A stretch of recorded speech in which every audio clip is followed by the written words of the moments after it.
Unemployment is a popular topic with the U.S. media, especially during election seasons. During my last video, I compared unemployment performance between Presidents Joe Biden and Donald Trump. With this video, I want to expand on unemployment, comparing performance between all Democratic and Republican presidents in recent years.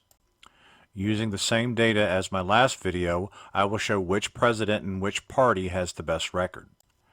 As a reminder, all data used in this analysis is published by the Bureau of Labor Statistics, or BLS. A link to their website is included in the description.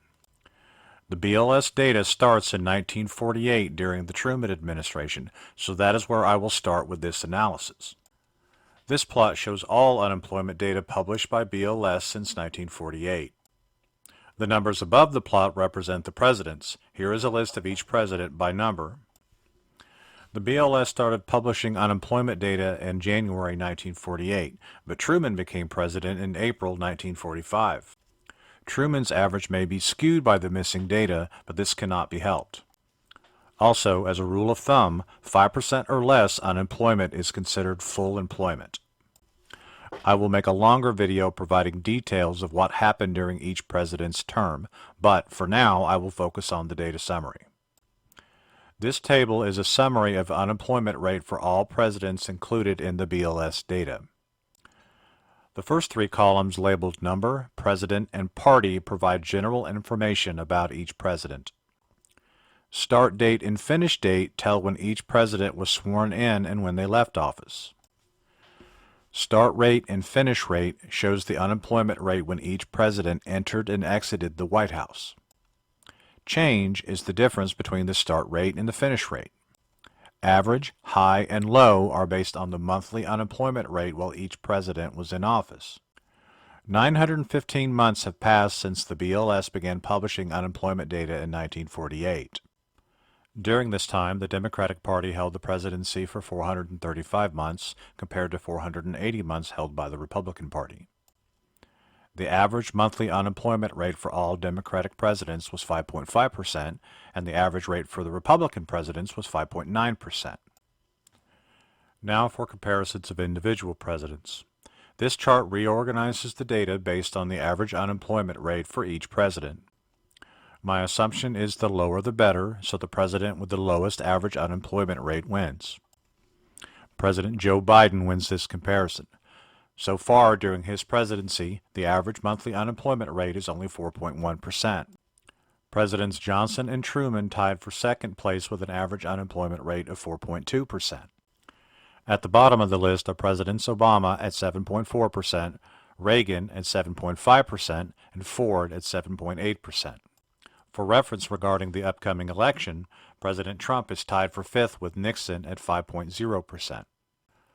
Another way to look at the data is to rank each of these presidents based on who had the highest single-month unemployment during their tenures.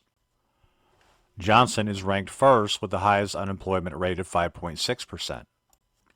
Presidents Nixon and Biden come in second and third at 6.1% and 6.2% respectively. The president with the worst single-month unemployment is Donald Trump at 14.8%. The 12th and 13th ranked presidents are Ronald Reagan at 10.8% and Barack Obama at 10.0%. As stated earlier, the overall average monthly unemployment rates for Democratic presidents were a little better than Republican presidents. The plotted data shows unemployment rate changes often, so a final metric for comparison is the change over the individual presidencies. As stated earlier, the change column shows how much unemployment changed during a presidency. A negative number means unemployment dropped during the presidency, and a positive number means unemployment rose during the presidency. This table reorganizes the data on how much unemployment changed over the presidencies. Presidents Clinton and Obama are ranked first, with unemployment dropping by 3.1% while they were in office. President Biden is ranked third with a drop of 2.4%. President Eisenhower is ranked last, with unemployment rising by 3.7% during his presidency. Presidents George W. Bush and Nixon are ranked 12th and 13th, with 2.5% increase and 3.6% increase. President Trump is ranked 9th with a 1.5% increase. A key point that I observed when organizing the data this way is that unemployment dropped during the tenure of every Democratic president. And, except for President Reagan, unemployment rose with every Republican president. So, let's summarize. The Democratic Party has the best total average over the last 75 years at 5.5%. The best single president's average goes to Joe Biden at 4.1%. The best single month high goes to Johnson at 5.6%. The best single president's change is a tie between Clinton and Obama, both dropping by 3.1% while they were in office. The Republicans lose, with their overall average over the last 75 years at 5.9%. The worst monthly average for a president belongs to Gerald Ford at 7.8%. The worst monthly high for a president belongs to Donald Trump at 14.8%. Finally, the worst change for a sitting president belongs to Dwight Eisenhower. During his administration, unemployment rose by 3.7%. Now let's compare the scorecard between Donald Trump and Joe Biden. No question, President Biden is the clear winner of this contest.